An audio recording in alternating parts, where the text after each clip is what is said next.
Bien, van llegando. Bienvenidos y bienvenidas a todos. ¿Cómo están? Sé que no me pueden responder por voz, pero sí podemos interactuar por chat. Y avísenme si nos escucha bien o algo, porque estoy en un lugar donde la conectividad no es el 100, no funciona súper, pero bueno, mientras se van conectando, yo voy a aprovechar como para compartir de a poquito.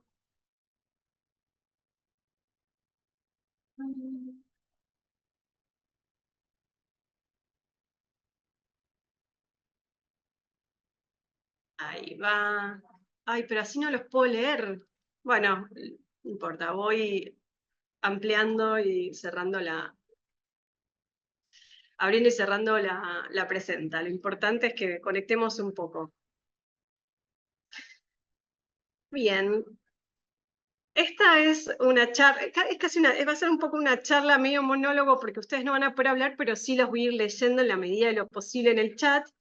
La idea de hoy es hacer una introducción al Design Thinking, es bastante introductorio y la idea es que se lleven una noción y que de paso se enamoren de esta metodología vinculada con lo que es innovación. Y para arrancar, me presento, yo soy Lore Berensen, en general casi siempre me conocen más como Lola, pero Lore está muy bien. Soy licenciada en diseño de la UP, diseño gráfico estudié en otra facultad, terminé la licenciatura ahí en mi querida UP. Me dedico a la experiencia de usuario desde hace muchos años, arranqué en Globant y de ahí en más fui adquiriendo experiencias en distintos tipos de compañías y empresas y startups. Lo que a mí más me interesa dentro del diseño de experiencia de usuario es más la estrategia y todo lo que tiene que ver con el armado de equipos. Por eso puse management, pero más que nada es cómo trabajar la metodología y cómo ir mejorándola en el trabajo. A mí me encanta, soy fan de las plantas, ya me están poniendo límites en casa con, no traigas trae una planta por semana nada más, por favor. Me gustan mucho los gatos y por eso a la consultora que tenemos le pusimos Neko, que en japonés significa gato, porque nos encanta, que siempre caen de pie. Bueno, obviamente el café, los vinos ricos. Y al respecto yo voy a como sacar el modo presentación como para que ustedes, los que tengan ganas, se presenten y me cuenten un poco quiénes son, de dónde vienen. A ver. Buenas tardes, Jacqueline. ¿Todos estamos acá en Buenos Aires o hay gente de otro lado? Ay, no tengan vergüenza. Bueno, igual ahora sí, de Chile, qué grande, Paloma, interiorista, qué linda carrera. Doy clases en la UP, en el taller de reflexión artística, y lo buenísimo de esa materia es que tengo alumnas y alumnos de todos lados, y me encanta. Arquitectura, arquitecta feminista, me interesa, muy interesante, de Entre Ríos. Soy Victoria Walsh, qué buen apellido, de Quilmes, Salto. Bueno, bienvenidos y bienvenidas a todos. Voy a arrancar, normalmente este tipo de talleres, cuando uno da realmente un taller de Design Thinking, en donde todos podemos interactuar, ahí está. Una de las primeros que hacemos es hacer un icebreaker, ¿no? Y es cómo llegamos a estas charlas, con qué tipo de expectativas, cómo nos sentimos. Yo al principio me puse un poco tensa porque en la UP sí es la primera vez que tengo que dar esta charla, así que casi que diría que ando entre un 9, porque estoy entre contenta y un poco curiosa también. Amo los gatos, como pueden ver. Así que, ¿cómo va el resto? Esto, estopeo para verlos a ustedes un toque y vuelvo a compartir. ¿Cómo se sienten? Pero acá no ven mi presente. Arquitecta de Uruguay, ¿cuánta gente de arquitectura? Qué bueno. Bueno, vamos a arrancar con esta hermosa metodología de la que yo estoy muy enamorada, y de hecho yo suelo decir que soy design thinker, ¿no? Porque, ¿cómo arrancar con esto de lo que es design thinking? El design thinking es mucho más que un marco de trabajo, por eso se dice que es una metodología, porque tiene a su vez dentro de ella un montón de procesos, procedimientos y herramientas, y tiene el potencial de cambiar las vidas, de crear futuros y de tener un gran impacto en los negocios, tal cual lo dejé en esta PPT. Es sobre todo lo importante de entender de este proceso es que no es un proceso lineal, es iterativo, vuelve sobre sí mismo muchas veces porque el objetivo principal es resolver una problemática, aprender, iterar, mejorar, aprender, todo el tiempo.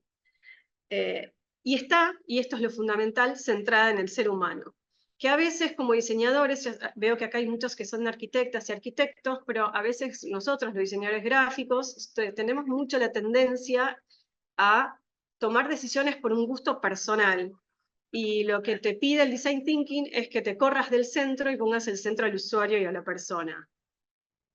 Para que funcione ese diseño, tiene que ser deseable, tiene que ser factible y tiene que ser viable. Y se puede ver muy bien en esta matriz de deseabilidad, factibilidad y viabilidad, ¿no? Se arranca primero por la deseabilidad. ¿Qué están necesitando las personas? ¿Hay algo que alguien esté necesitando? ¿Es factible tecnológicamente de ser realizado esa necesidad?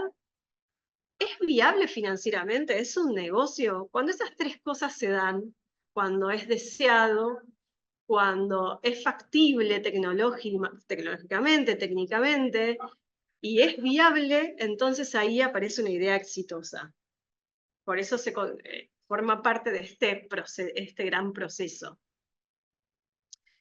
Y fundamentalmente el design thinking sirve para enfrentar o para tratar de resolver problemas complejos o difíciles.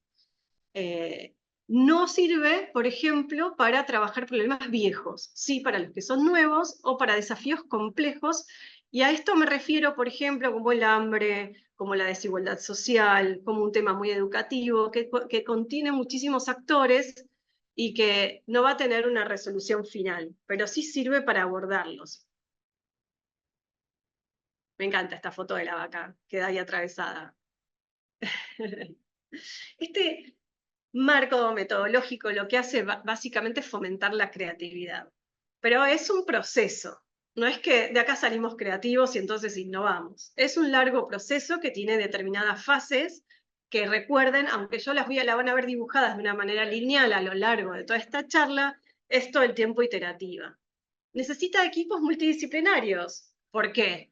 Porque cuanto más diferentes son las personas que intervienen, forman ese equipo, aparecen miradas diferentes y formas de resolver las cosas diferentes. Es mucho más interesante en un equipo tener un arquitecto, una psicóloga, un amo de casa y una cocinera, que tener todos ingenieros o todos diseñadores, porque ahí la riqueza de lo heterogéneo aparece, ¿no?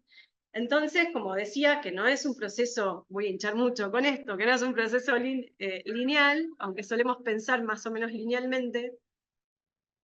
Me fui, quería mostrar eso. El enfoque siempre va a ser, la persona usuaria. El centro va a ser la persona, como dijimos hasta ahora. Y fundamentalmente es un enfoque que inicia en la exploración de los problemas. Y otra cosa que nos va a pedir el design thinking, por ahí a veces a contramano de lo que estamos acostumbrados, es a que nos empecemos a enamorar de los problemas. Y por ejemplo, este es un interesante caso que resolvieron IDEO junto con esta compañía que se llama Chill Health.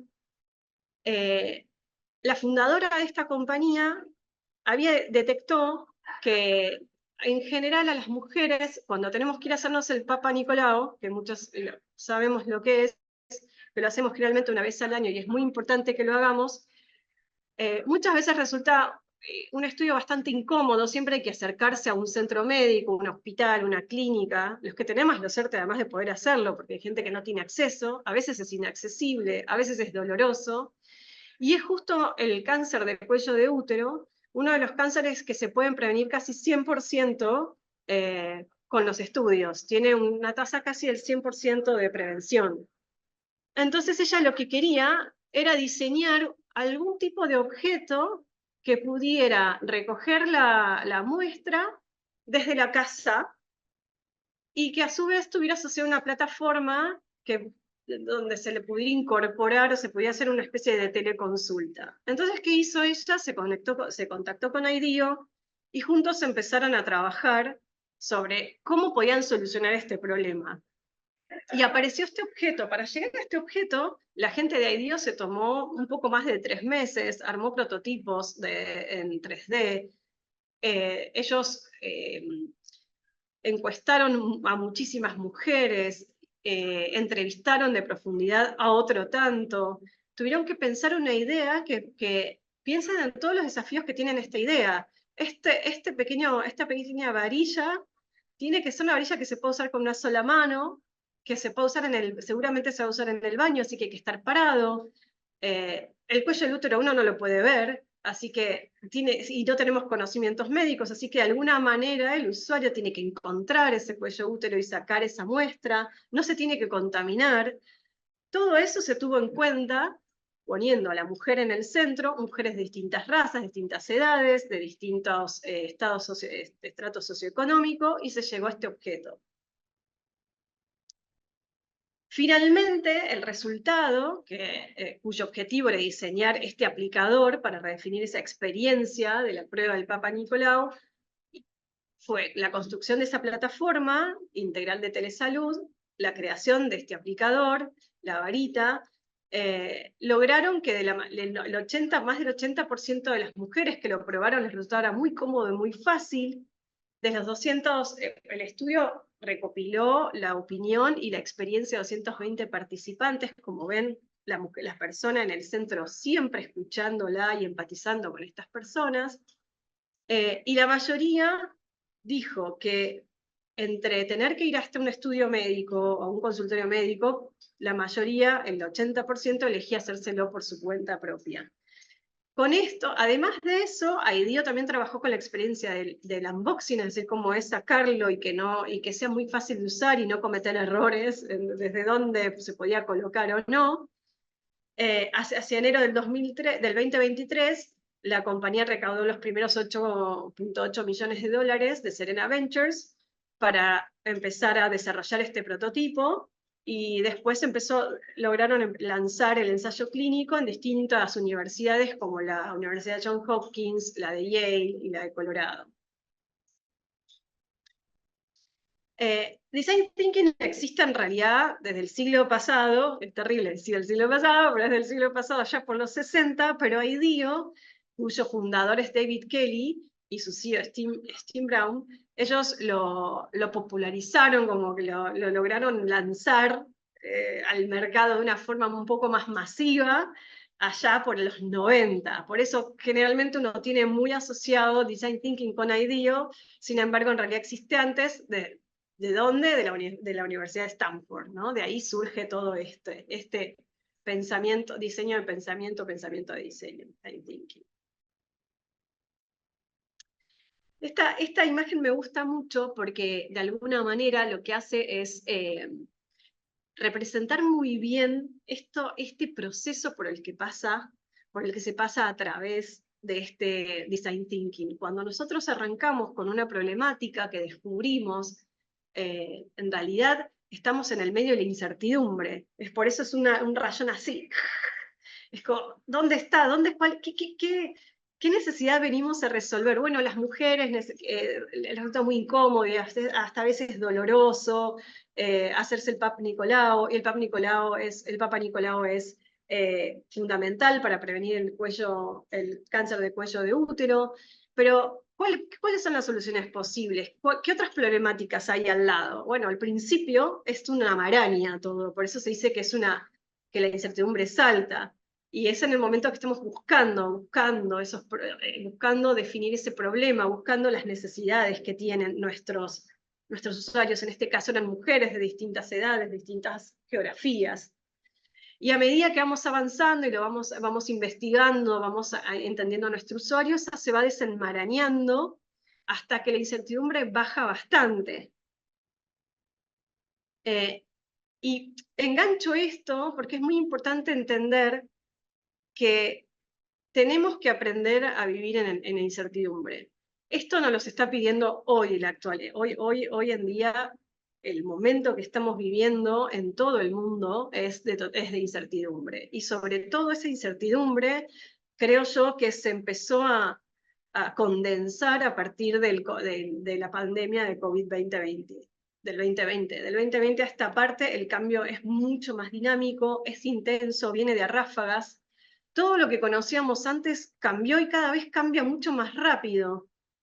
Y por eso tenemos que estar preparados para abrazar esa incertidumbre, saber que no nos vamos a perder ahí, que hay metodologías y que hay procesos que nos van a ayudar a salir de esta incertidumbre, pero la tenemos que abrazar, tenemos que saber que ya no podemos controlar la mayoría de las cosas, y que tenemos que estar preparados, ser flexibles como para adaptarnos continuamente. Nos pide mucho el presente y mucho más nos va a pedir el futuro, pero por eso es importante aprender de estas metodologías. Por eso se dice que vivimos, creo que no sé si algunos lo han escuchado, VUCA, Bani, es una forma de definir al mundo, y esta imagen creo que lo define bastante, con esta neblina medio incierta. Este mundo Bani, que es un acrónimo que significa que es un mundo quebradizo, que es un mundo ansioso, que es exponencial y que, bueno, es muy frágil.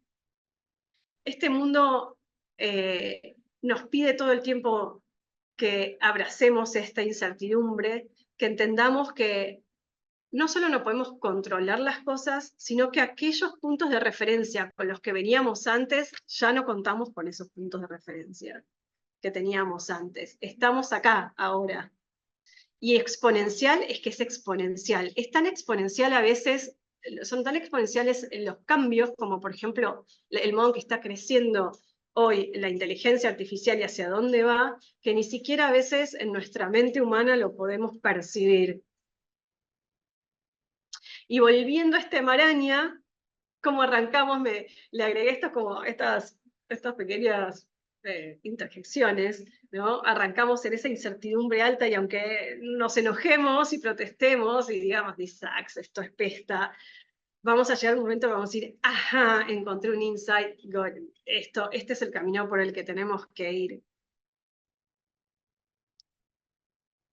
Y entonces, Design Thinking, de vuelta, es un proceso de innovación.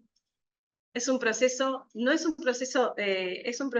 innovación que necesita de la creatividad, pero no nos vuelve creativos necesariamente, pero nos da las herramientas para ir hacia ese lado. De vuelta está centrado en el ser humano, como pudimos ver muy bien en el ejemplo, es colaborativo, porque además de interdisciplinario, necesitamos que la gente se comprometa en el equipo de Design Thinking 100%, y necesitamos gente optimista. Eso no significa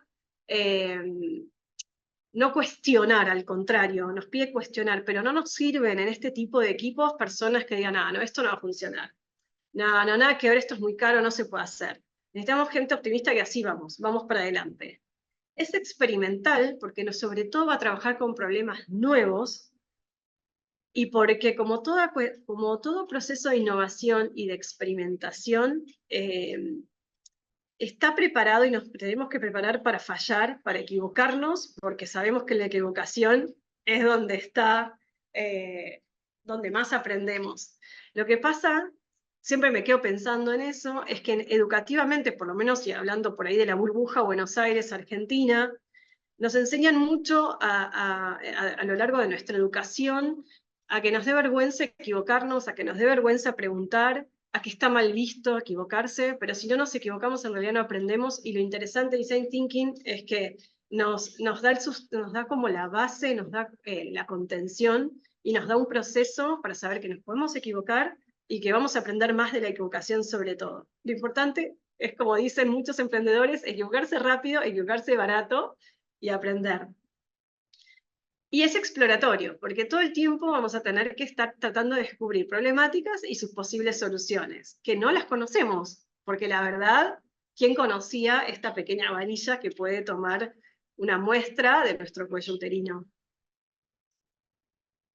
Y acá, Levine, que es el creador de Waze, lo tiene en su remera, dice, fall in love with the problem, not the solution. Enamorémonos del problema y no de la solución. ¿Por qué? Porque como veníamos hablando recién, estamos en un mundo en que cambia todo el tiempo, el problema no va a cambiar, pero las soluciones cambian siempre, el mercado cambia siempre, y algo que, una solución que resolvió una problemática hace 5 años ya no la resuelve hoy. Entonces, nuestro amor tiene que estar puesto en el problema para que dispare todo el tiempo soluciones acorde al tiempo que estamos viviendo. Este es cómo se ve el proceso de Design Thinking. Como ven, no es lineal.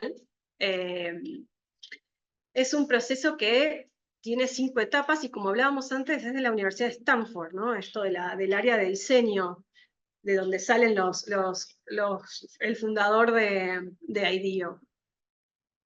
Como pueden ver, tiene una cosa muy iterativa, esas flechas que van y vienen todo el tiempo. Y no necesariamente se trabaja uno detrás del otro. Yo sí se los voy a mostrar uno detrás de otro, porque no tengo otra manera en el tiempo de mostrarlo. Normalmente suele haber una secuencia, pero también se dan muchas cosas al mismo tiempo. Y ahora vamos uno por uno. Pero fíjense, lo primero que aparece y lo más importante, y sí o sí por lo que hay que empezar, es por empatizar. Y con empatizar me refiero justamente a entender a esa persona que pusimos en el centro, a nuestro usuario, a veces le podemos llamar cliente, al ser humano, digamos, ¿no? Primero tenemos que entender sus problemáticas, dónde están sus dolores, entender qué es lo que dice y entender qué es lo que no dice. Recién cuando nosotros los entendemos, cuando empatizamos y nos podemos poner en sus zapatos, podemos empezar a mapear cuáles son las problemáticas que andan dando vueltas ahí, ¿no? Y recién ahí nos ponemos a definir esas problemáticas. Y fíjense que una vez que nosotros empezamos a definir problemas, recién después pasamos a pensar en soluciones, nunca al revés. Ahí hacemos una ideación que se parece mucho a un brainstorming. Los que estamos en publicidad o en carreras parecidas, hemos pasado por brainstorming, que es esto de tirar muchas ideas al mismo tiempo y no cuestionarlas ni juzgarlas, sino que en todo caso explicarlas. Y la idea es esto, ¿no? Idear y generar muchas ideas, después las vamos a priorizar porque no nos podemos quedar con todas, y después vamos a prototipar esas ideas para poder testearlas, porque si no quedan una idea. Y necesitamos testear nuestras ideas, prototipar. Para eso las vamos a prototipar. Pero una vez que nosotros prototipamos, probablemente encontremos problemas o obtengamos un feedback que nos va a permitir decir, epa, esto puede generar otra idea para otro proyecto, o no, esto no está funcionando, nuestro prototipo no funciona. Tenemos que volver a idear y tenemos que prototipar de vuelta y salir a testear. Tenemos que tener esa cintura constantemente para poder adaptarnos a todos estos movimientos que nos pide el design thinking. Fíjense que empatizamos, definimos, con el testeo volvemos a veces a empatizar, porque puede ser que hayamos empatizado, hayamos detectado un grupo de personas específicas y cuando creamos el prototipo y lo testeamos, no era un problema de esas personas, sino de otro. Entonces tenemos que volver a empatizar, tenemos que volver a investigar y así. De todos modos, sí tenemos deadlines, porque si no, no les pasaríamos 100 años yendo y viniendo y mejorando nuestro producto o nuestro servicio. Poniéndonos así en línea para poder arrancar, le vamos a dar, en esta introducción al Design Thinking, le vamos a dar un poquito más de bolilla a lo que tiene que ver con empatizar, más que nada porque es justamente el comienzo y es porque es diseño centrado en las personas, ¿no? El Design Thinking. Perdón. No sé cómo vienen hasta ahora. ¿Quieren? ¡Ay, yo puedo ver el chat desde acá! ¡Qué maravilla! Estoy muy contenta. Artes Visuales Colombia. Bueno, ¿cómo vienen hasta ahora? ¿Se entendió? ¿Se entiende? Voy muy rápido, pues soy medio acelerada.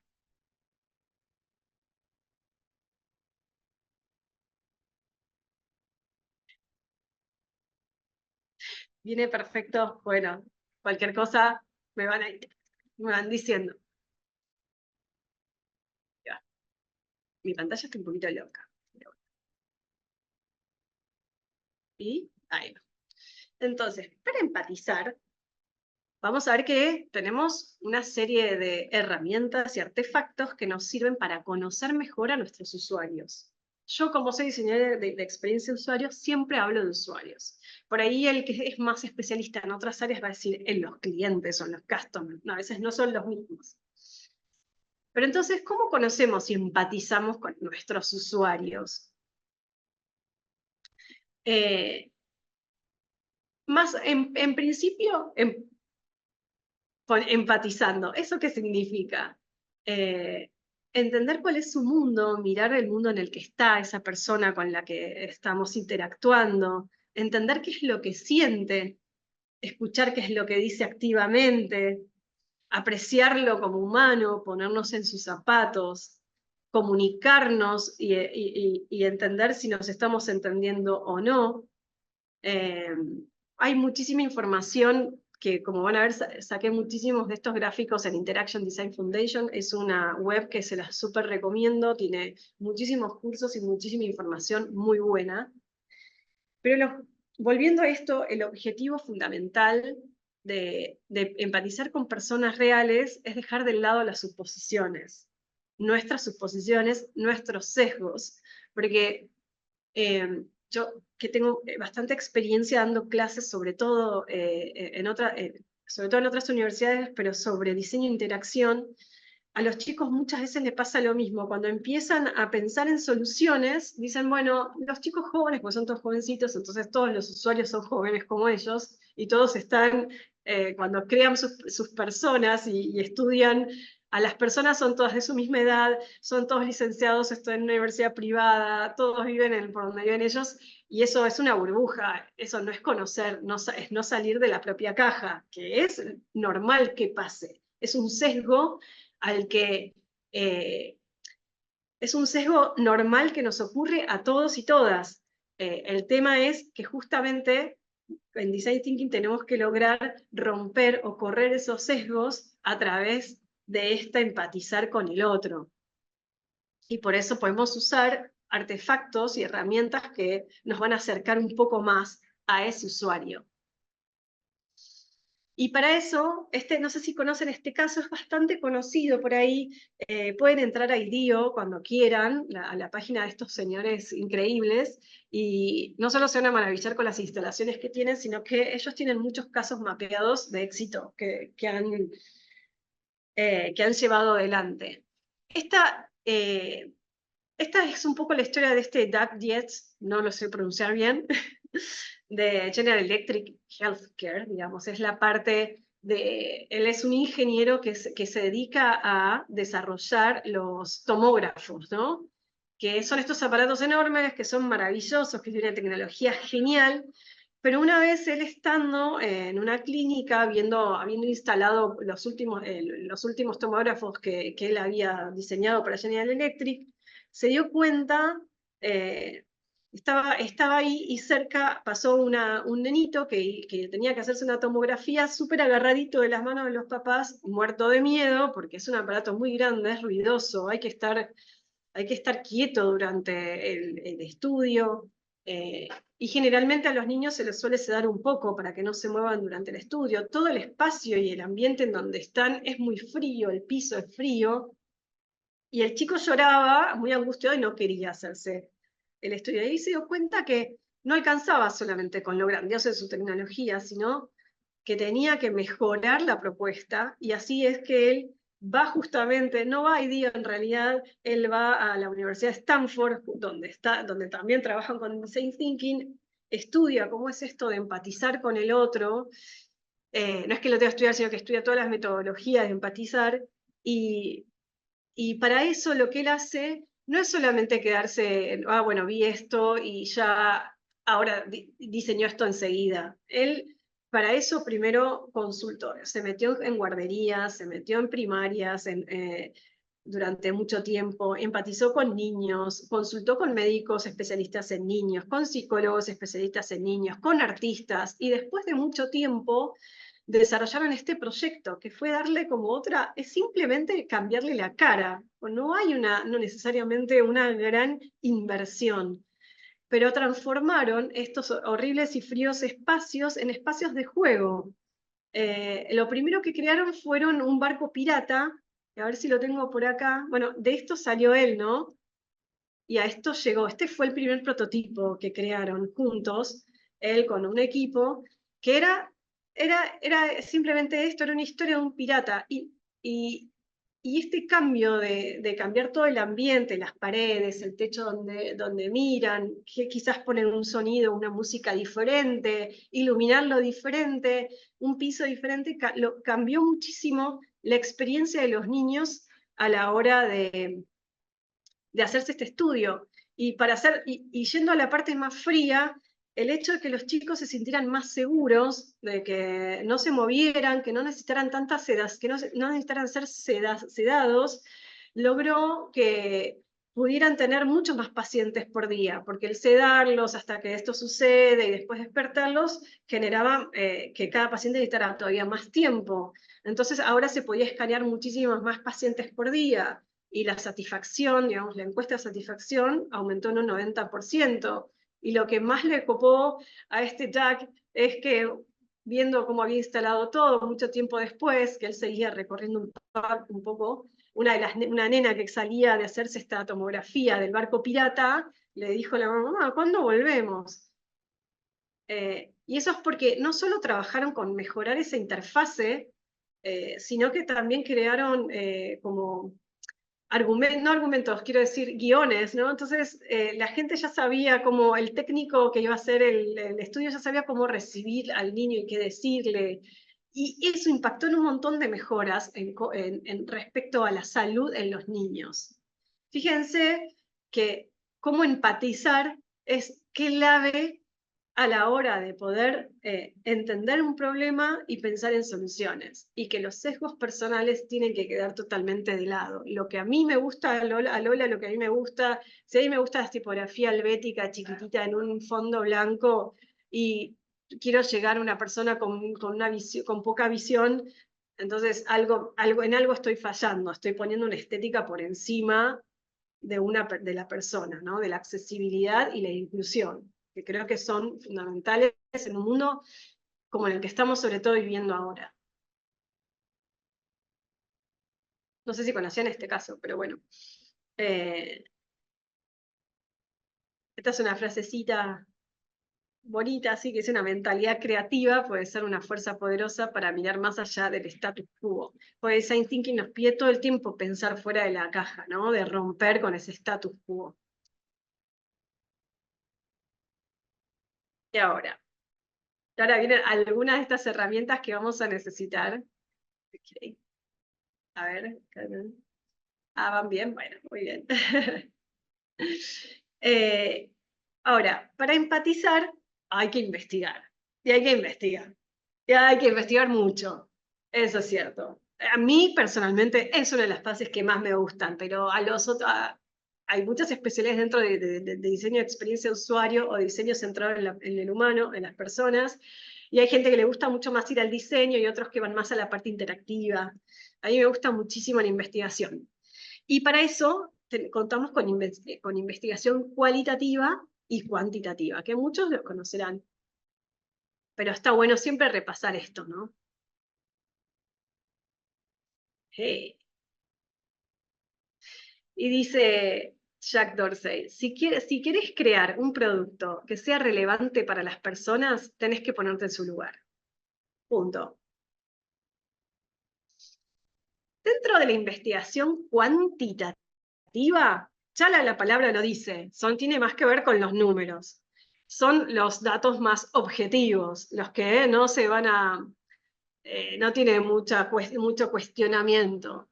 Es muy concluyente, a diferencia por ahí de algo más cualitativo, y sirve mucho como para cuantificar el problema, entender la cantidad de gente, los porcentajes, más que nada lo usamos para cuando buscamos resultados objetivos, ¿no? Y la encuesta, por ejemplo, es una herramienta bastante simple, no es tan fácil hacer un buen guión de encuesta, pero está al alcance de todos y es la técnica que más se suele usar, la encuesta, para empezar a saber la cantidad de personas que hacen esto, porcentajes y de dónde son, de dónde proviene la mayor parte de las personas, etcétera, ¿no? Lo que más busca es el qué. Una investigación puede ser totalmente cuantitativa o puede ser totalmente cualitativa. Lo ideal es que sea mixta, que tenga ambas. También está la investigación cualitativa, pero esta ya implica, que para mí también es la más linda, al ser más diseñadora, voy más por ahí, tiene que ver más con la observación de las personas, no de los datos numéricos, sino está más vinculado con observar a las personas, y ahora vamos a ver algunas técnicas vinculadas con esto, tiene que ver con ya con los fenómenos del comportamiento de las personas. Es muy importante acercarnos y observar muy bien, pues nos vamos a encontrar, uno se encuentra mucho en la investigación, que una cosa es lo que el usuario dice que hace y otra cosa es lo que realmente hace. Siempre hay como un gap ahí. Porque no por maldad o por mentir, sino porque a veces uno dice lo que le gustaría estar haciendo. ¿Cuántas veces, si uno pregunta, ¿cuántas veces te lavas los dientes? Tú dicen 3, 4. Es mentira. La mayor parte de la gente con suerte se lava 2. Pero en el imaginario está ese 3, 4 porque es lo que está bien. Por eso es tan importante esta parte de la investigación, la cualitativa. Y la técnica más conocida que más usamos es lo que se llama la entrevista de profundidad, que es ir muy profundamente al otro, hacer las preguntas que haya que hacer de manera lo más, sin ningún tipo de sesgo, escuchar muy activamente para poder repreguntar, y lo que va a buscar sobre todo la técnica es el por qué, el cómo y el para qué. ¿Por qué lo haces? ¿Cómo es que lo haces? ¿Para qué? ¿Por qué? Y repreguntarlo todas las veces que necesitamos preguntar. ¿Por qué te lavas los dientes 3 veces? ¿Y por qué? ¿Y por qué? Esos por qué son fundamentales. Como niños, hay que recuperarlos. Dentro de la que es cualitativo, o sea, de calidad, hay otras, por ejemplo, de la investigación en general, porque puse encuestas, bueno, el net hunting, que tiene que ver con buscar, como están haciendo estos gatitos que buscan información. Puede estar el shadowing, que tiene que ver con un poco ir siguiendo a las personas, o me ha tocado alguna vez, por ejemplo, más vinculado al service design, tener que entender cómo era la dinámica dentro de las sucursales de determinado banco, en este caso era Macro, y primero, para yo poder entender qué dinámica se daba, más allá de entrevistar a las personas, a los usuarios y tener encuestas, fuimos varios equipos varias veces a las sucursales y nos quedábamos un rato, un tiempo al lado del cajero, y así podíamos ir viendo, eso es hacer shadowing. Tenés que pasar desapercibido y podés ir viendo todas las interacciones que hacen las personas, y se saca muchos insights desde ahí. Otras son las sesiones de co-creación, que no sé si alguna vez hicieron unas, pero tiene que ver con todos juntos al mismo tiempo en un lugar haciendo algún tipo de ideación. Los focus group, que yo no soy tan fan, pero eso tiene que ver con cómo cada uno encara las metodologías. La observación como el Mystery Shopper también es otra opción. Por ejemplo, ir y hacer como que uno compra y hacer toda la compra, pero en realidad lo que está viendo es cómo está funcionando la atención, lo rápido que cobran, las colas, las filas de gente. Uno va viendo todo eso. Y por supuesto la inteligencia artificial. Hoy en día muchísimas de estas cosas me refiero a crear un guión, crear un user persona, lo hacemos con ayuda de una IA. Sería negar una realidad, ¿no? Y uno que diría, bueno, ya me hice las encuestas, ya hice un montón de entrevistas, hice un poco de shadowing, terminé con la investigación, pues no, mi ciela. Acá viene, esto sí es lo más duro dentro de la investigación, que tiene que ver ya con la parte analítica, ¿no? Tenemos que bajar todos los datos y analizarlos, tenemos que cruzarlos y ver si encontramos patrones, si todas las personas que van al banco se quejan de lo mismo, si todos se traban en los mismos lugares, si trabarse en determinadas partes, en determinada dinámica del banco tiene que ver con una edad, con qué.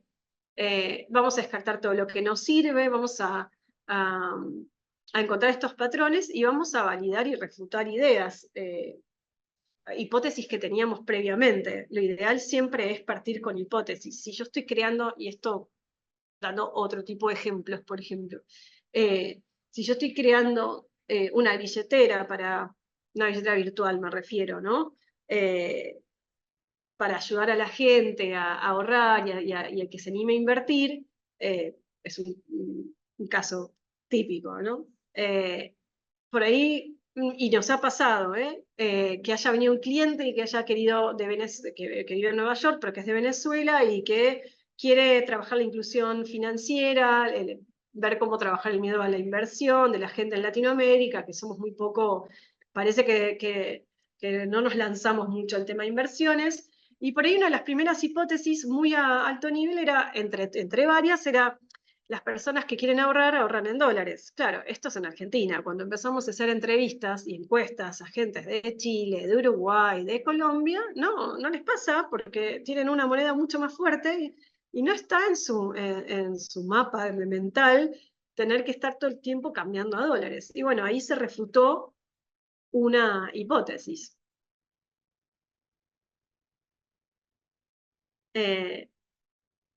Cuando una vez que ya tenemos todas estas encuestas, todas estas entrevistas, todo lo que hicimos, lo analizamos, podemos empezar a agrupar el tipo de personas o usuarios como modelos.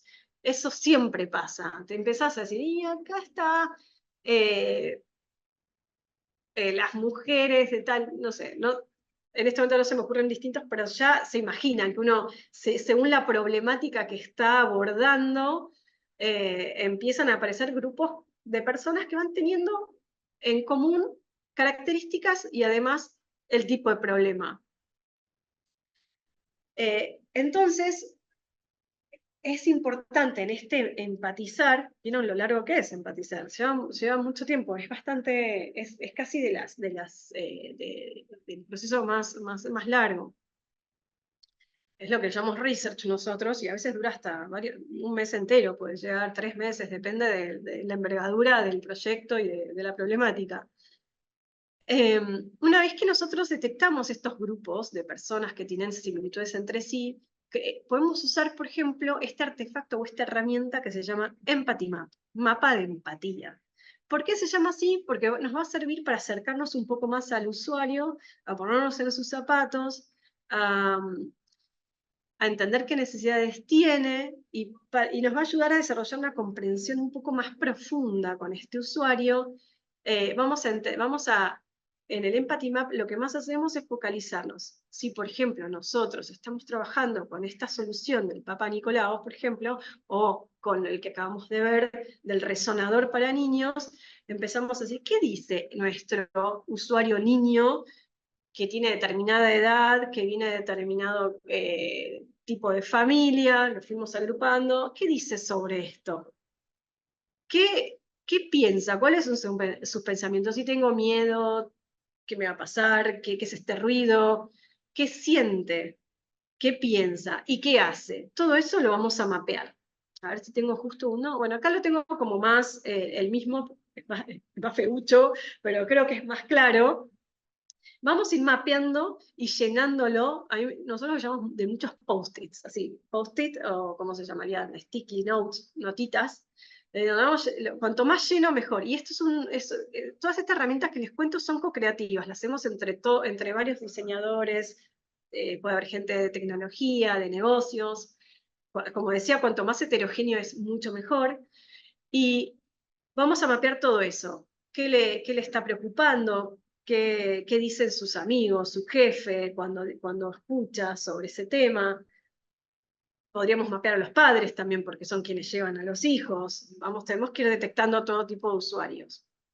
Después vamos a medir qué esfuerzos, sus frustraciones, sus miedos, sus obstáculos y sus resultados. Qué deseos, necesidades podemos resolver, qué medidas de éxito creemos podemos tomar, etc.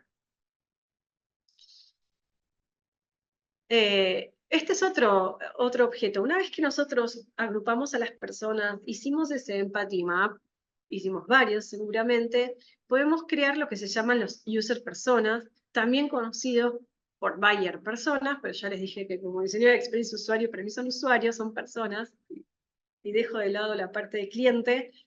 ¿Qué son estos user personas? Son relatos, son narrativas semificticias, en algunos lados la van a encontrar como ficticias, pero tienen bastante de realidad en un punto, porque los vamos a desarrollar lo más puntilloso y profundo posible. No vamos a poner solamente si estamos trabajando el tema del resonador o estamos trabajando una solución para la gente que le quiere aprender a tocar un instrumento, pero siempre abandona. No vamos a poner solamente narrativas respecto a esa persona y su instrumento, sus miedos, sus deseos de tocar o no tocar. Vamos a hablar sobre sus gustos, vamos a profundizar por ahí en sus miedos en general, en sus hábitos, en qué le gusta hacer en su tiempo libre, en sus necesidades, en qué lo motiva. Y también, obviamente, en qué lo motiva para aprender un instrumento nuevo, qué es lo que lo frustra y que lo hace abandonar, qué tipo de personalidad tiene, si es extrovertido, si es introvertido. A ver, hay una pregunta. Qué bueno que se baja cuando... Este user persona sale de los hitos del research imaginaria, sale de la investigación que acabamos de hacer, nosotros generalmente cuando terminamos de entrevistar, por ejemplo, entrevistamos entre 30 o 40 personas, es bastante engorroso, pero lindo a la vez. Mapeamos un montón, no sé si ustedes conocen el Miro o el Mural o ese tipo de plataformas que nos ayudan a todos juntos trabajar en remoto y poner estos post-its, estas ideas, y lo que hacemos es empezar a cruzar. Bueno, la verdad es que este tipo de personas suele abandonar el aprendizaje de un instrumento al tercer mes. Este mismo tipo de personas son los que les encantaría tocar el cello, y se imaginan que están en una sinfónica, pero siempre abandonan al tercer mes. No, lo que sea que fuimos encontrando, con toda esa información, decimos, bueno, le vamos a poner un nombre, le vamos a poner una foto, este va a ser Lucas Mellor, va a tener 42 años, 35 años, le vamos a decir nosotros, un poco en función a quién le vamos a apuntar la solución que vamos a desarrollar. Es soltero, vive en el barrio de Urquiza, tiene 3 gatos y 2 perros, le interesa, es decorador, es interiorista, y le vamos poniendo. Todo eso salió de nuestra investigación. Es ficticio porque Lucas no existe, pero se parece mucho a alguien se parece mucho a una persona real. ¿Respondí la pregunta? Porque a veces me voy por ahí. Una vez que fuimos creando, generalmente tenemos que crear alrededor de 3 a 5 de estos user personas, diferentes entre sí. Si Lucas es interiorista y es gatero y en realidad es real abandonar, procrastina y siempre es de esas personas que les encanta imaginarse cracks en algo, pero no tiene mucha disciplina. El otro user persona quizás sea una persona más grande, por ejemplo, que es muy disciplinada, que le gusta controlar las cosas, ¿entiendes? Se va a llamar Micaela y vive en Colombia y es contadora, por ejemplo, y es una persona que nunca abandona lo que empieza, ¿se entiende? Entonces eso nos va a dar distintos tipos de desafíos. Ah, sí, se entendió. Entonces, acá puse Lucas, pero deberíamos tener 3, 4, 5, más o menos, user personas con distintas características. ¿Por qué? Porque además de desafiarnos, también existen otras herramientas que nos van a ayudar un montón a conocer cómo es que esa persona transita o viaja a través del tiempo. Ahora se los explico mejor. Esto se llama User Journey Map. A veces también se lo conoce como User Customer Map, pero este Lo vamos a llamar User Journey Map. Y lo que hacemos con él es, nos paramos, ponemos a nuestro Lucas, le ponemos la fotito al lado y decimos, siendo como es Lucas y poniéndonos en los zapatos de Lucas, ¿cómo hace Lucas para empezar a tocar un instrumento, para empezar a tocar la guitarra durante 3 meses? Entonces, ¿qué va a hacer Lucas? Y Lucas seguro que el primer paso que va a hacer es, acá Motivation, es aprender a tocar la guitarra, me imagino, porque quiere sorprender a sus amigos en una reunión y ser el que toca y que todos estén a su alrededor. Entonces, esa es su motivación. En este caso, yo puse otra cosa, podemos usar para no confundirlos a medida que hablo y lean otra cosa. Imaginemos que Lucas es este usuario, es joven, es todo lo que vimos ahí, y este Lucas quiere hacerle un regalo a su mejor amigo, ¿no? Vamos a salir de lo de la música porque tengo miedo que cuando yo diga lo de la música estén leyendo esto y digan, ay, me está costando. Me pasaría eso por eso. Entonces lo que vamos a hacer es mapear desde el principio, desde que él está motivado para comprar ese regalo hasta que finalmente lo compra. Y lo vamos a dividir en etapas, hasta llegar a la compra. Lo primero que va a hacer el seguro es con esa motivación, está contento, es muy importante. Fíjense lo que tiene en particular este User Journey Map, es que cuenta con los estados de ánimo del usuario. Ven que está muy feliz, puede estar normal, neutro, y puede estar muy triste. Como arranca y está motivado, tanto si tocaron un instrumento como si va a comprar uno, cuando arranca siempre está bastante motivado, salvo que sea metí en hacer la visa para el trámite de la visa. Entonces, esa persona está motivada, diríamos que está feliz todavía. Entonces, lo primero que va a hacer él es buscar. Bueno, yo le quiero regalar un suéter que vi que me encantó, le quiero comprar, no sé, no importa, sí, el suéter. Entonces voy a buscar por internet primero, me voy a fijar qué locales hay, si hay algún tipo él seguramente se va a fijar, si hay algún tipo de modelos más copados, si hay ofertas. Va a fijar, también va a ver anuncios, porque vieron que una vez que uno empieza a buscar algo, ya empiezan a aparecer los anuncios muy similares a esa búsqueda que tenemos por el algoritmo. Entonces primero está neutro, empiezo a buscar, ok, comparo, después hago clic en alguno de esos ads y no me gustó nada porque no se parecen en los suéteres que estoy buscando, sí, caí mal, me puse en mal humor. Y así fue transitando distintas etapas, como, bueno, me quedé con estos 3 suéteres, voy a hacer un ranking, los voy a comparar y voy a ver con cuál me quedo. Después me voy a quedar con el primero que vi, es el que más me gustó. Estoy re contento porque como es Navidad, está en descuento, así que hiper feliz. Y finalmente, después de evaluar los productos, va a tener que pasar por lo que se llama checkout, es decir, lo va a tener que poner en su carrito y van a pasar cosas ahí. Probablemente ahí lo que está como mapeado es, solo tiene PayPal. Eso sería un bajón, porque si no tiene PayPal, la experiencia es para abajo. Pero si de pronto tiene todo tipo de tarjetas de crédito, la experiencia mejora neutro. Bueno, todo eso lo vamos mapeando. ¿Y por qué es importante mapearlo? Incluso cuando no está nuestra solución. Imagínense que es el niño que está pasando por todas, las padres de los niños que están pasando por todas estas etapas para que sacarle un turno a su hijo, que el hijo el pequeño se haga su tomografía y termine.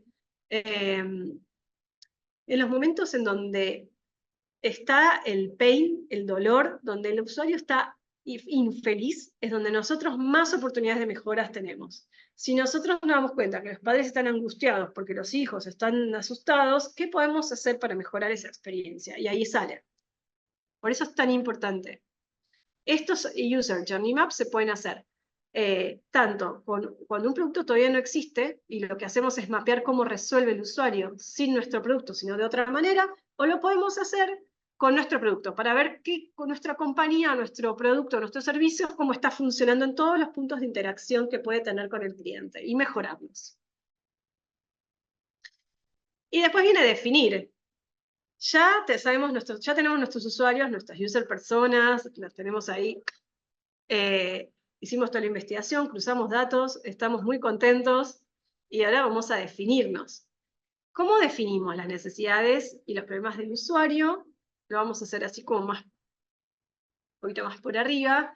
pero básicamente hay varias herramientas, varias metodologías. Una se llama Problem Statement, que lo que hacemos es usar esta narrativa que está acá abajo, que dice el usuario, describimos el usuario, necesidad, porque el usuario, y le ponemos el nombre de Lucas, que es muy, que puede ser, que busca, a ver, que le gusta mucho, que le importa mucho alimentar sanamente a sus hijos, necesita, y tiene poco tiempo, necesita encontrar una forma de, no me está saliendo, de alimentar a sus hijos, porque así se siente muchísimo más empoderado. Lo tenemos que ir buscando, ¿no? Pero es una herramienta que, ¿por qué la vamos a usar? Para definir los problemas, los estados actuales que tienen los usuarios. El punto es este. Nosotros cuando estamos trabajando en Design Thinking trabajamos como en diamantes. No sé si alguna vez vieron el doble diamante, pero la idea es que cuando investigamos al principio éramos re divergentes, porque recolectamos mucha información, hicimos entrevistas, shadowing, fuimos, vinimos, después analizamos y analizamos toda la información y fuimos como comparando y sacando conclusiones. Entonces empezamos a converger. Y ahora tenemos muchas problemáticas nosotros. Teníamos la problemática del miedo de los chicos, si agarrábamos el tema de la tomografía computada, teníamos el miedo, la frialdad, que los chicos se mueven y necesitamos que se queden quietos, el tiempo que termina con el que se necesita para hacer un estudio y no se puede. Lo terrible que a mí como madre me angustiaría también tener que sedarlo, llegar al punto de sedarlo para poder hacer ese estudio. Bueno, hay un montón de problemáticas que se vinculan a la problemática principal. Entonces lo que tenemos que hacer ahora es definir una o dos, ¿no? Siempre vamos a converger y diverger. Estoy acá con mis cables que se me enredan. Se me está quedando sin batería. Ahí va. Ahí se ve más. Ahí va. Y acá hay una frase que me gustó cuando estaba viendo temas de Einstein, que dice eso: si tuviera una hora para resolver un problema, dedicaría 55 minutos a pensar en el problema y 50 a pensar en las soluciones. Que tiene que ver con esto que yo les decía al principio, si retomamos. Como nosotros nos tenemos que enamorar de los problemas, las soluciones van a cambiar todo el tiempo. Por eso es muy importante, cuando arrancamos un emprendimiento o queremos resolver algo, definir bien cuál es el problema. ¿El problema cuál es? El problema es el miedo de los chicos. ¿Cuál es el problema de las mujeres que no? ¿Qué problema vamos a resolver con esta varilla en las mujeres para que puedan hacerse este estudio para prevenir el cáncer de cuello de útero? Definir bien el problema es lo que va a disparar las mejores soluciones. Después viene una etapa de idear, porque definimos nuestro problema. Vamos a idear, como muchos sabrán, idear se parece mucho a un brainstorming. Es eso, es un momento en el que con un tiempo determinado, todos juntos, co-creativamente y a la vez, vamos a empezar, podemos hablarlas o las podemos escribir. Si estamos remotamente, conviene escribirlas en post-it. Nosotros solemos todo hacerlo en post-it, por eso a veces nos cargan y dicen que somos los diseñadores de los post-its. Pero no, una idea por post-it y van vomitando, a mí me gusta decir eso, ideas fuera de la caja, sin juzgarnos a nosotros mismos, ¿no? En ningún momento durante una ideación vamos a pensar, ay no, qué ridículo lo que estoy escribiendo, esto no tiene nada que ver, no se puede hacer. No, es un brainstorming, no se puede juzgar, no se puede discutir eso, digamos. Y ahí hice un resumen que es muy importante, es muy importante siempre cuando uno hace una presentación ir haciendo los resúmenes. Digo, primero ya pusimos toda la información en común y discutimos los arquetipos o usuarios, definimos el problema y ahora vamos a generar estas soluciones. Y la idea con este brainstorming es pensar muy fuera de la caja y no tener miedo a las ideas que puedan salir. Ese es el momento para volar todo lo que querramos. Después, y es importante, porque no nos podemos quedar con toda la idea, esta lluvia de ideas o brainstorming, cuando como es co-creativo y hay muchas personas, tiene que llenarse de post-its. Entonces, no podemos, obviamente, prototipar todas las ideas. Entonces hay formas de priorizarlas, ¿no? Una de las formas de priorizarlas es esta matriz, por ejemplo. Es una matriz de impacto y esfuerzo, que es, ¿no? Hacia arriba el impacto es más alto en el eje vertical y en el eje horizontal es el esfuerzo. Entonces nosotros empezamos a pensar, ¿esta solución tiene un impacto alto en los usuarios? ¿Sí o no? ¿Lleva mucho esfuerzo o lleva poco esfuerzo? A veces ahí nos va a venir muy bien porque hay muchas soluciones que realmente nos vamos a dar cuenta que requieren mucho esfuerzo y el impacto es muy bajo, entonces son actividades menores o features o características menores y las vamos a dejar, no las vamos a descartar, pero las vamos a dejar por un tiempo al lado. Y obviamente para salir a testear algo, como tenemos que testear rápido y barato para equivocarnos rápido y aprender, vamos a empezar por las soluciones que mayor impacto creemos, que también es una creencia, creemos que mayor impacto van a pegarle al usuario con el menor esfuerzo posible. Esas son las que se conocen como las win-win, las ganancias rápidas. Después, las que son las de alto impacto, pero con un alto esfuerzo, son los proyectos grandes. Quizás en nuestro primer prototipo chiquitito, que lo vamos a llamar MVP, es decir, producto mínimo viable con lo mínimo, por ahí no tomemos en cuenta tanto este gran proyecto. Y después, obviamente, las que son de mucho esfuerzo y no tienen impacto son muy ingratas. Ingrata, diría. Este es un tipo de matriz de priorización. Este es otro también, que lo podemos usar, que es muy parecido y que tiene que ver con ese impacto, pero es la factibilidad. No es solo un esfuerzo, a veces algo tecnológicamente no requiere tanto esfuerzo, pero la factibilidad, no, estaría bastante alineado la factibilidad. A veces algo es muy caro y es rápido de hacer. Entonces, por eso también hay que ver un poco. Acá lo puse en forma de cruz, pero es lo mismo. Se generan siempre como 4 escenarios, ¿no? Y siempre que vamos a elegir lo que mayor impacto tenga y lo que sea más fácil de hacer, es decir, menos esfuerzo. Con alto impacto y con mucha factibilidad son las que cumplen con los requisitos para arrancar nuestro prototipo. Y por último, una vez que ya priorizamos, de todas esas vamos a elegir 1, 2 o 3 ideas, las que podamos, dentro de nuestras matrices, y vamos a prototipar. Y prototipar y experimentar es también fundamental, porque es lo que va a poner a prueba las suposiciones. Hasta ahora, si bien tuvimos una investigación, y fuimos muy piquis, y fuimos profundo, y nos tomamos el trabajo, y tenemos números porque hicimos una parte cuantitativa, así y todo, es una suposición, hasta que nosotros no vamos y testeamos. Una vez que salimos a testear, tenemos que estar preparados para fallar. Muchas veces pasa que ese prototipo no se entendió o no termina, las personas a las que convocamos para hacer este tipo de testeo sienten que no le resolvimos nada o que sí le resolvimos pero que no vale la pena. Y tenemos que estar abiertos y ser flexibles. ¿Se acuerdan cuando hablaba del mundo Bani? Esto de ser flexibles, de adaptarnos, de abrazar la incertidumbre. Vamos con esa incertidumbre al testeo. Después al testeo podemos ponerle métricas y todo lo que quieran, pero arrancamos para testear esa idea. Esa idea, esa solución que pensamos, ¿es válida o es tac? En ese momento estamos preparados para eso. Y si nos equivocamos no importa, porque el prototipo no tiene que ser un prototipo, una aplicación. Entonces gasté recursos, gasté un montón de tiempo, dinero. Puede ser un prototipo en cartón, puede ser un dibujo, puede ser cualquier cosa es un prototipo. No se imaginen, no se imaginen que tiene que ser algo muy complejo. De hecho, si me sobra tiempo, luego les comparto cómo se pueden ver otros prototipos, pero hemos hecho cosas en cartón que simulan una aplicación o dibujar simplemente la solución y ir preguntando y conversando.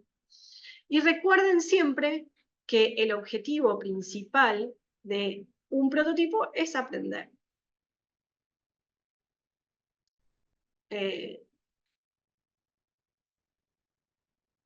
¿A qué nos van a ayudar entonces estos prototipos? Como para ir cerrando eso, los prototipos nos van a ayudar a entender el problema, a entender si entendimos el problema, a evaluar ese concepto, o idea o diseño, y sobre todo, como decía antes, a aprender. Porque igual aunque resulte bien, siempre va a haber algo que mejorar y vamos a iterar y vamos a volver probablemente volvemos a prototipar y ampliamos nuestro prototipo, lo hacemos todavía un poco más grande, más complejo, volvemos a testear eh, y volvemos a testearlo. Todo el tiempo vamos a estar testeando. Y además, una vez que ya empezamos, arrancamos, que nos dio más o menos bien, que arrancamos con este proceso de testeo, prototipado y testeo, eh, vamos a poner lo que se llama métricas, números, en lo que es usabilidad, en lo que tiene que ver por ahí con mi área es más fácil de ver y tiene que ver, por ejemplo, si yo voy a testear una aplicación que resuelve la compra de tickets aéreos, de boletos de avión aéreo, yo puedo medir cuánto tiempo tarda el usuario en encontrar un paquete de vuelos, cuánto tiempo tarda en seleccionar, elegir uno, en llegar hasta el checkout, es decir, hasta pagarlo, si entendió cómo hacerlo, si se perdió en el camino, todo eso lo puedo ir evaluando y cuando vuelva el prototipo todo lo voy a poder ir mejorando. Eso es lo que tiene maravilloso. Por eso si nosotros, el diseño gráfico en sí mismo, y eso trato todo el tiempo como de compartirlo con mis alumnos y alumnas. No esperen a tener perfecto el diseño, porque perdieron un montón de tiempo. Primero, si no cumple con un deadline, están en el horno. Pues no hay nada peor que frente a un cliente o un jefe o lo que sea, no cumplir con un deadline. Pero no esperar nunca que esté perfecto. Validemos primero el concepto. Está bien, cuando creaste este logo, ¿realmente estás transmitiendo los tres conceptos que necesita transmitir esta compañía o esta empresa? ¿O hiciste lo que vos querías y lo que a vos te pareció? Y eso o sea, se puede desparramar para cualquier profesión, no esperar hasta el final. Imagino que en la arquitectura pasa lo mismo, no voy a esperar. Primero mostraré los planos, quizás después algún render de una cosa en baja, bueno, no voy a ver 6 horas, 8, 10 horas para mirar, no me gusta, ¿no? Vamos a ser mucho más livianitos. Y como decía Emerson, toda la vida es un experimento y cuanto más experimentos hagamos, mucho mejor. Y de lo que acá dejé unas frasecitas, así que fui encontrando. Mi compu está loquita. Ahí las pueden leer, dice, por ejemplo, no es posible resolver los problemas de hoy con soluciones del ayer. Design Thinking siempre les va a pedir estar de aquí y proyectar hacia el futuro. Algún día podemos hablar incluso de Future Thinking, de los escenarios futuros. La creatividad no se trata de tener nuevas ideas, sino de tener nuevas perspectivas. Por eso es tan importante que los equipos de Design Thinking sean interdisciplinarios. Si somos todos diseñadores, vamos a ver más o menos lo mismo. Pero si encontramos gente que viene de distintos países, que vienen de distintas profesiones, oficios y experiencias, es mucho más enriquecedor. Y un experimento lleva muchos fallos, pero mucho aprendizaje. A no tener miedo a equivocarnos, a saber que forma parte de nuestro aprendizaje como profesionales y en la vida misma. Creo que Design Thinking es aplicable a casi cualquiera, salvo estos problemas muy antiguos o muy viejos, pero a cualquiera de nuestras profesiones, o al menos algunas de las herramientas que propone este gran proceso, ¿no? Dicho esto, eh, terminamos. Ah, you see the light. Do you see the light? ¿Pudieron ver la luz?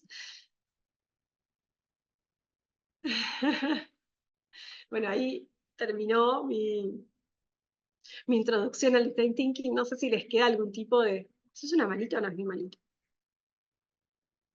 Si hay alguna duda, si les gustó, si hay algo que quieran decir, si terminaron con el gato como empezaron o terminaron diferente.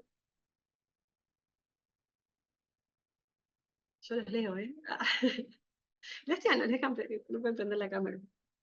Muchas gracias. Gracias a ustedes por estar, por la escucha. Espero que hayan pasado un buen momento y que investiguen mucho. Ya se fijaron que en IDEO pueden fijarse.com, en Interaction, la Fundación de Interacción, foundationinteraction.org, también es buenísima para investigar. Disfruten de lo que propone Design Thinking. Y sobre todo, muchas gracias por haber venido y por formar parte de este momento y dejarme compartir una de mis pasiones.